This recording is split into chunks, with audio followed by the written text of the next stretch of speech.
Hi everyone, my name is Alicia McConway and I'm the Director at Shotton Hall Research School, and I'm also the Teaching and Learning Content Lead for the Research Schools Network. In today's short session, I'm going to talk to you about the importance of formative assessment, particularly in terms of closing the disadvantage gap. So we've got this definition of formative assessment here. I'm sure you talk about this all of the time. Um, but Formative assessment, it's often described as a strategy, a tool, a teaching technique. But I think what I want to argue in this session is that it's much more than that. And formative assessment is a real mindset in your day as a teacher. When formative assessment is embedded into everyday classroom practice, it becomes a really high leverage approach to teaching and learning. At the EEF, we see formative assessment as the bridge between metacognition and feedback. And we know it's one of the most powerful ways we can close the disadvantage gap.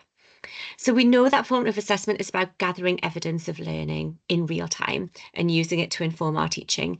But I think the really important point I want to make here, it's not just about quizzes, mini whiteboards, exit tickets. Formative assessment is often those informal conversations and observations that are embedded in the everyday rhythm of your teaching. So it's not always planned in advance. It's the spontaneous, responsive moments that happen in the flow of the lesson. So it might be a question that you've asked that reveals a misconception. It could be a glance at a pupil's written work that prompts a reteach, or an observation of a practical skill that shows who's ready to move on.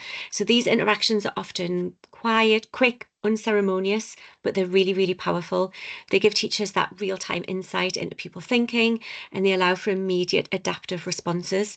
What I don't want is teachers that, oh, I need to do formative assessment, I need to do some mini whiteboards, I need to do exit tickets, I need to do this, that, and the other.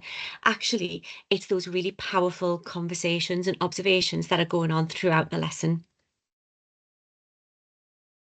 So why does it matter?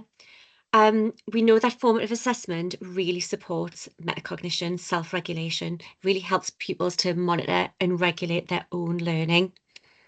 Importantly, it really drives that meaningful feedback. So we think about laying the foundations for effective feedback, and then we do those checks to ensure that learning objectives are being met. So those conversations, those observations, and it enables teachers to adapt their instruction. So formative assessment really is adaptive teaching. The two things should never ever be separated. So some high quality formative assessment ensures that teachers adjust their instruction in response to exactly what is going on at that time in the classroom. And in terms of what makes formative assessment great, it really allows us to make the learning visible. We all know what it's like to be faced with 32 students and absolutely no idea what's going on in their heads. We need to elicit that evidence of learning, and we do that through those questions, those observations, practical lessons, like PE, art. We are watching, we are seeing what's happening, and that is helping us to make those real-time decisions as to what we do next. Um, in terms of supporting metacognition, really those probing questions, those supportive bits of feedback really support students to plan, monitor, to evaluate, really reflect on their own thinking and learning. I've already mentioned how it can support that effective feedback, but perhaps most importantly, formative assessment is that high leverage strategy for equity, and it really helps to close the disadvantage gap by identifying misconceptions early before they become really entrenched, and ensuring that all pupils, especially those who might not readily volunteer in your lessons, are seen, heard, and supported. I believe really passionately that it's a really important part of our job to ensure that all students are part of the conversation in classrooms, that they are heard, they are spoken to, and they are questioned. And that enables us as teachers to target support where it's needed the most. Um, some of you might be watching this video thinking, oh, formative assessment, we already do that. That can be a little bit of a barrier. But I'm not talking about everybody getting their whiteboards out. I'm talking about actually recognizing how great teachers do these things all of the time. And here we've got some areas where schools might find it a little harder to embed that great formative assessment. Non-specialist teachers, if you're teaching outside of your specialism, that can make it really, really difficult. They can struggle to interpret people's responses and actually find it quite difficult to know where to go next. So when we think about professional development, it's really, really important for non-specialist teachers to have that subject specific training for the subject that they are teaching. Novice teachers, I work quite a lot with the skit, and I think we've moved on in a fantastic way actually, where when you come into the profession now, you are presented with, curriculum plans, you've got schemes of work, you've got resource lessons, um, but something that's quite difficult with that is that novice teachers then often focus on that task completion rather than learning evidence. So they're focused on getting through what they need to get through in the lesson without really taking the time to stop and think, have the students got this? Are we ready to move on? And the final thing, curriculum content. We have quite dense curriculum content, and it can make formative assessment harder to embed because we're so focused on getting through the content. But at this stage, I would just have a bit of a reminder, really. We spend so long on our curriculum intent, we spend so long on our curriculum implementation, but it's the impact that we really need to look at. And that's, yes, we'll have those summative assessment points, but actually we need that ongoing formative assessment to ensure that we are meeting the demands of our curriculum intent, that the pupils are learning exactly what we want them to learn. So if you're a school leader and you're thinking about formative assessment and how you ensure that it's really great in your school, I think there's a few things to think about. So the first thing has to be that high quality professional development. We know that it needs to be ongoing. We know it needs to be revisited. So we don't just want one day in September where we're like, right, everyone, let's do formative assessment. It needs to be embedded throughout the year. We need to ensure that it's subject specific so that it's really tailored to the demands of different disciplines. So great ongoing formative assessment is going to look really different in PE compared to how it's going to look in French.